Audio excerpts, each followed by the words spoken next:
gente, nessa aula de hoje a gente vai falar um pouco mais sobre os hidretos metálicos, né? Vamos tentar detalhar um pouquinho mais a cinética das reações, enfim, mostrar como é que acontece aquelas etapas que a gente viu nas aulas anteriores, né? A etapa de adsorção, a etapa de absorção, de difusão, de dessorção e por aí vai, tá bom?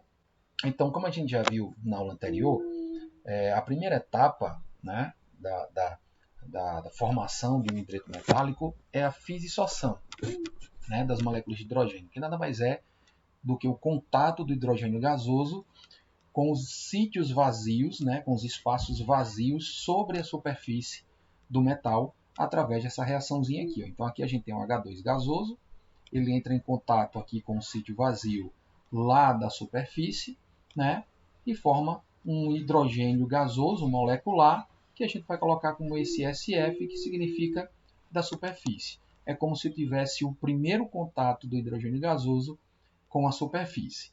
Tá? Essa fisissorção ela não é uma reação, né, química, ela simplesmente acontece pela interação molecular, geralmente através das forças de Van der Waals. Então é a afinidade do hidrogênio com a molécula do metal que vai compor o hidreto no futuro, né? Então, geralmente a energia de ativação para essa fisissorção das moléculas de hidrogênio sobre a superfície ela é mínima, e a taxa de impacto das moléculas sobre as superfícies em altas pressões é suficiente para que a fase gasosa esteja em equilíbrio com o estado de fisissorção. Então, imagine que eu estou colocando hidrogênio gasoso, né, com alta pressão sobre a superfície metálica. Então, só isso já é suficiente para que aconteça essa interação, né, molecular. Bom, e ela não é considerada como uma etapa controladora desse processo de absorção. Na etapa 2, a gente tem a dissociação das moléculas de hidrogênio, porque percebam, aquele hidrogênio que entrou em contato com a superfície do metal, ela é molécula de hidrogênio, H2. Então acontece a dissociação, né, e a quimissociação do hidrogênio atômico. Na verdade, aí sim já acontece uma ligação covalente, e aí faz com que esse hidrogênio molecular, esse H2, ele seja dissociado, seja quebrado, né, e esse hidrogênio ele é ligado ao metal formando um HM, por exemplo, né, que seria uma nova molécula, hidrogênio metal. Isso tudo ainda na superfície do hidreto. Né? Depois, na etapa 3, acontece a penetração dos átomos de hidrogênio, né? Que é a transferência do hidrogênio quimio-solvido para a primeira camada subsuperficial da liga, formando uma solução sólida que é a fase alfa, que a gente vai ver daqui a pouco essas fases, alfa e a fase beta. Né? Depois, forma-se a camada de hidreto superficial. Então, na etapa 4, a gente tem a difusão. Aqui sim eu tenho as fases alfa e a fase beta. Né? Então, na difusão, acontece uma reação parcial dos átomos de hidrogênio desde a superfície, através da camada de hidreto, à interface. Né? Então, nós temos o mecanismo intersticial, o mecanismo lacunar e o mecanismo intersticial lacunar. No mecanismo intersticial, o átomo de hidrogênio ele pula de um interstício para outro. Então, aqui eu tenho chegando o hidrogênio molecular, né, na superfície do metal. Como a gente já viu, eu tenho a fisissorção, né, que seria, de uma forma mais didática, seria a ligação das moléculas de hidrogênio com a molécula do metal, né, ou com o metal na superfície. E aí essas moléculas de hidrogênio, elas depois de fisissolvidas, elas são dissociadas, são quebradas em átomos de hidrogênio, e esses átomos de hidrogênio eles saem pulando entre os intertícios, né, de um para o outro, entre esses espaços aqui, ó, que tem dos átomos do metal. Né? No mecanismo lacunar, o átomo de hidrogênio ele pula de sua posição na rede para uma lacuna. Então os hidrogênios eles saem pulando. O hidrogênio ele pula dessa lacuna para outra, depois ele sai dessa lacuna que ele tinha pulado e passa para uma outra lacuna, e vem um outro hidrogênio e ocupa essa lacuna que aquele hidrogênio anteriormente tinha deixado. Né? E a gente também tem o mecanismo intersticial lacunar. O átomo intersticial ele pula para uma posição na rede e expulsa o hidrogênio que ocupava essa posição para o interstício adjacente. Então, eu tenho o hidrogênio aqui. Esse hidrogênio que estava anteriormente, ele pula para cá e expulsa esse hidrogênio que estava aqui para uma outra lacuna, tá bom? Tá ruim, mas tá bom. Tá ruim, mas tá bom. Na etapa 5, eu tenho a formação do hidreto, que é a reação final, onde existe a formação de um novo hidreto na interface metal-hidreto. Então, aqui a gente tem as etapas de dessorção, né, do hidrogênio, que seria a última etapa, onde o hidrogênio ele deixa o composto metálico, né? Então, a gente tem na primeira fase a decomposição do hidreto, né, na interface hidreto-metal, e a formação da fase alfa. A fase alfa é aquela primeira fase, né? É a fase onde os hidrogênios eles estão ligados através das forças de Van der Waals com os átomos do metal, né? Então acontece a decomposição do hidreto e a formação da fase alfa, o início, né, da formação de novo da fase alfa. Na etapa 2 a gente tem a difusão dos átomos de hidrogênio através da fase alfa, né? E essa difusão ela é dada por um mecanismo intersticial, ou seja, os átomos eles vão ocupando os interstícios, né? No ponto 3 a gente tem a saída dos átomos de hidrogênio à superfície do metal. Esses átomos eles saem da superfície do metal. Na parte 4, a recombinação dos átomos quimiosorvidos, né? e a formação de novo das moléculas de hidrogênio. E a última fase é a dessorção, que é a saída mesmo, né? Que é a dessorção, a fase gasosa, que é justamente aqueles átomos, eles se juntam com outros átomos que também saíram do metal e formam uma molécula, que é justamente essa molécula que a gente tem interesse, né, de armazenar, de utilizar para combustível. Tá bom? Bom, quando a gente fala em hidreto e em hidrogênio que está armazenado no hidreto, a gente sempre tem que levar em consideração a pressão de equilíbrio e a temperatura, né? Então, a pressão de equilíbrio de um hidreto ele varia com a temperatura através da equação de Van Hoff, né? Aqui a gente tem dP/dt, né? Que é a variação da pressão em função da temperatura, e essa equação ela é função da entalpia. Magoou, meu amor, magoou. Magoou, meu Theo. Magoou. Magoou, amor. Magoou. Magoou, Theozinho. Nesse caso, a gente tem um exemplo de um isoterma de pressão-composição para a dissorção do hidrogênio, né, num composto típico intermetálico. Então, aqui o que é que a gente tem? A gente tem a fase alfa sozinha, né, só, e a fase beta só. E aqui no meio, embaixo da curva, a gente tem a mistura de fases, né, a fase alfa mais a fase beta. Aqui eu tenho as composições e aqui eu tenho as pressões de equilíbrio, né? Então, o que é que acontece? Eu tenho uma temperatura crítica, que é a temperatura máxima onde eu tenho a união dessas duas fases. Acima dessa temperatura, eu só tenho as fases separadas, né? Então, para uma determinada composição e uma determinada pressão de equilíbrio, eu só vou ter a fase alfa. Para uma determinada composição, que nesse caso seria acima de 0,9, por exemplo, né? E com aumento da pressão de equilíbrio, eu só vou ter a fase beta. E entre essa composição de 0,1 e 0,9, para a temperatura abaixo da temperatura crítica, eu vou ter a formação das duas fases, né?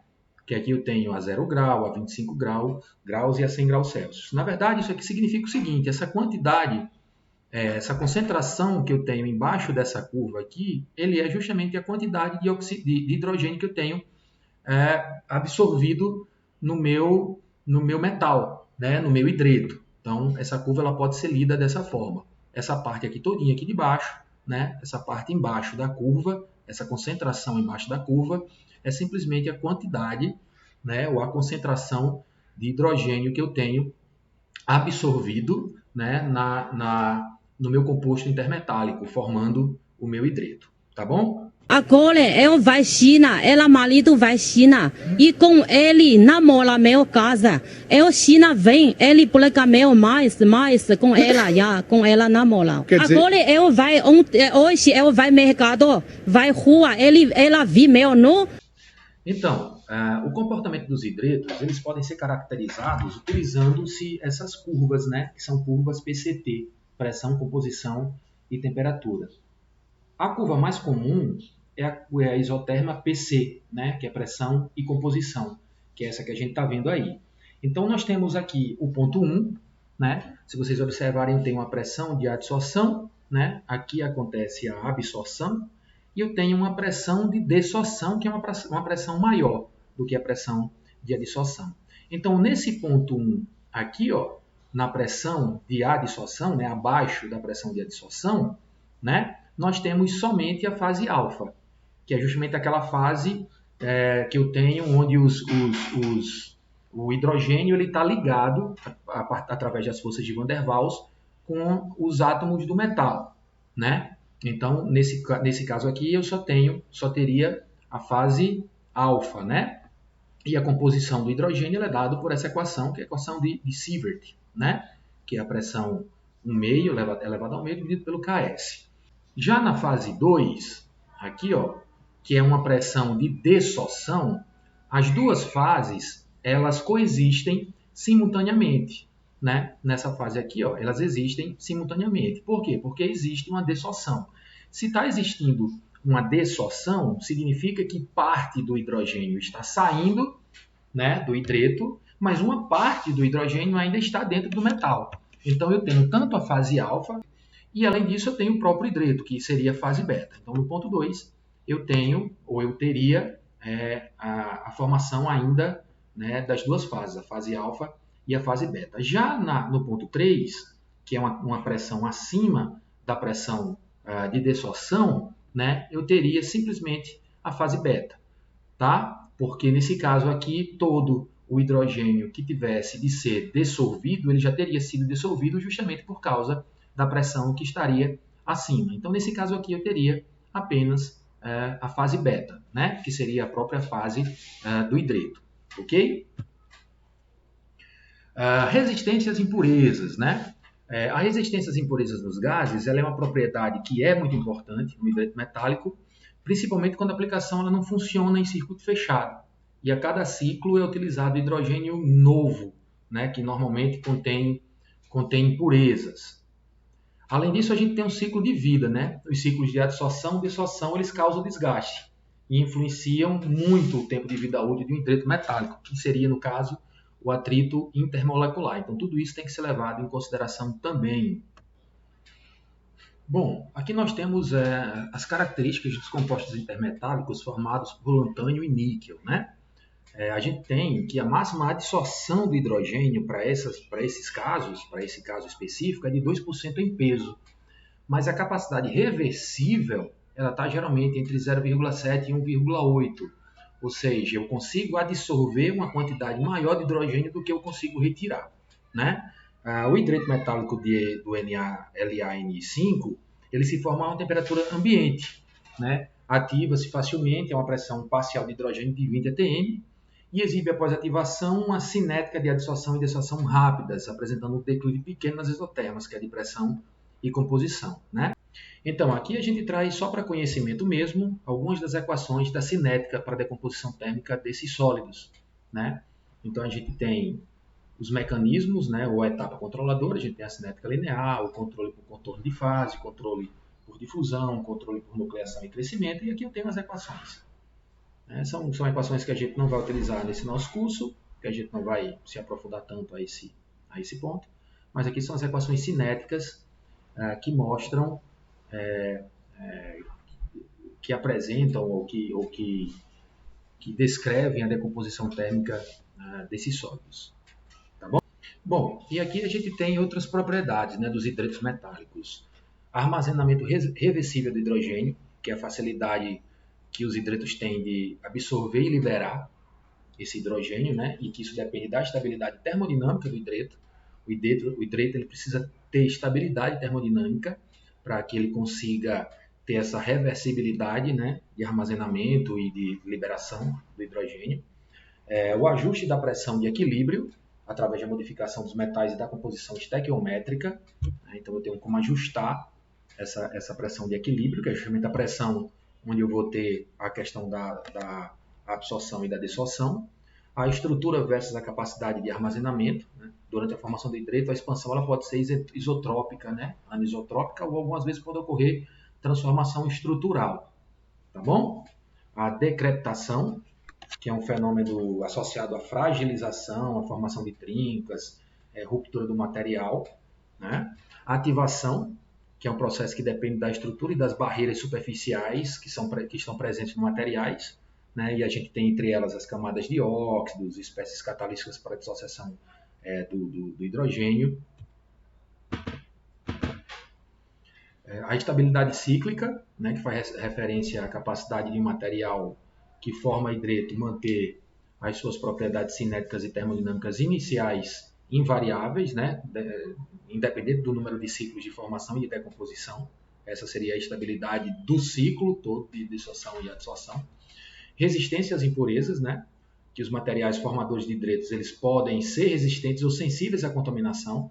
Isso vai depender da combinação liga-impureza, né? E o dano que a gente tem da questão das impurezas é o envenenamento, que é a perda rápida da capacidade de armazenamento, sem afetar drasticamente a cinética inicial. O retardamento também, né? Que é a perda rápida da cinética, sem afetar a última capacidade de armazenamento atingida. Então, no caso do envenenamento, a gente perde a capacidade de armazenar. Só isso. A velocidade de adsorção e dissolução ela continua a mesma, mas a gente perde a capacidade de armazenar. A gente não consegue armazenar menos. Já no retardamento, a gente tem uma diminuição na velocidade. A gente tem a mesma capacidade de armazenamento, mas demora mais tempo para armazenar e para retirar aquele hidrogênio. A outra é a questão da segurança, né? Que no caso dos hidretos refere-se à tendência à piroficidade, né? Quando expostos ao ar, ou também à toxicidade pela inalação ou ingestão acidental. Então isso é preciso ter cuidado, né? E os custos? Que aqui os custos são relacionados aos componentes, aos procedimentos de fabricação, tratamento da liga metálica, entre outros. Tá bom, gente? Então, essa nossa aula final, onde a gente falou um pouquinho mais sobre os hidretos metálicos, ela encerra por aqui. Com isso, a gente encerra também a primeira unidade. E aí a gente se encontra nas próximas aulas para a gente começar a falar sobre os métodos de produção do hidrogênio. Tá bom? Então é isso. Grande abraço para vocês.